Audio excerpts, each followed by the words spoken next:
एउटा गाउँमा जोगु नाम गरेको बाँदर बस्दथ्यो। उसको साना दुईवटा बच्चा थियो। आमा र बच्चा एकदमै मिलेर बस्दथे। जोगु दिनहुँ फलफूल खोज्न जंगल जान्थ्यो। त्यसपछि बच्चाहरूसँग मिलेर मज्जाले फलफूल खान्थे। एक रात घनघोर पानी पर्छ र उनीहरूलाई भिजाउनुसम्म भिजाउँछ।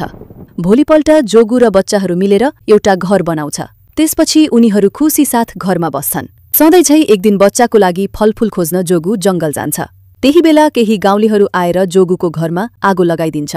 आगोले पोलेर बच्चाहरू बचाऊ बचाऊ भन्दै चिच्याउन थाल्छन्। बच्चाको आवाज सुनेर जोगु आत्तिदै हतार हतार घरतिर दौडन्छ।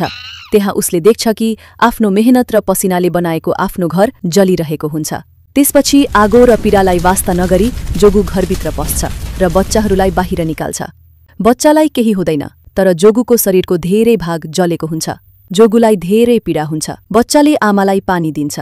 भोलिपल्ट जोगुलाई झन गाह्रो हुन्छ। जोगु छटपटाउन थाल्छिन्। जोगुलाई अब आफू बाँच्दिन भन्ने लाग्छ र बच्चालाई अन्तिम पटक अंगालो हाल्छ। जोगुले आफ्नो सन्तानलाई त बचाउँछ, तर आगोले जलेर जोगु मर्छ। बच्चाहरू टुहुरा हुन्छन्। त्यसपछि बच्चाहरू रुन थाल्छ, किनकि कसैले लाइक फलो गरेको छैन।